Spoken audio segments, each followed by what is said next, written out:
অ মা 300 টকাটো কাৰ হয় হা নাম কাৰ দেতা খুদিব লাগিব সোধাচোন এই এই 300 টকাটো কাৰনো খুচি ভাগ খালি হেৰি কৈছিলে যে 200 টকা এই কমলাও 100 টকা আহি তাই অহা যোৱা সেইটো অ আমাৰ তুমি খৰচ নকৰিবা আকৌ দেই 300 টকা কৰিবা ঠিক আছে খৰচ নকৰিবা আকৌ 100 টকাটো এতিয়া তুমি যাওঁতে খৰচ কৰিবা আৰু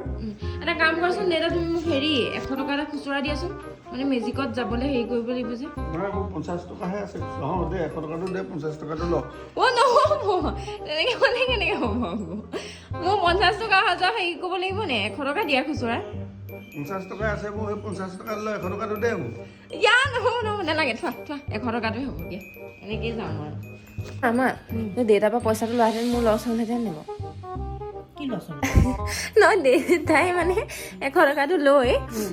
মোক মানে 50 টকা দিছিলে নে তো মোৰ লাভ হ'লহেঁতেন নহ'লহেঁতেন নহয় দেখিছা কিমান টেঙৰ দেউতা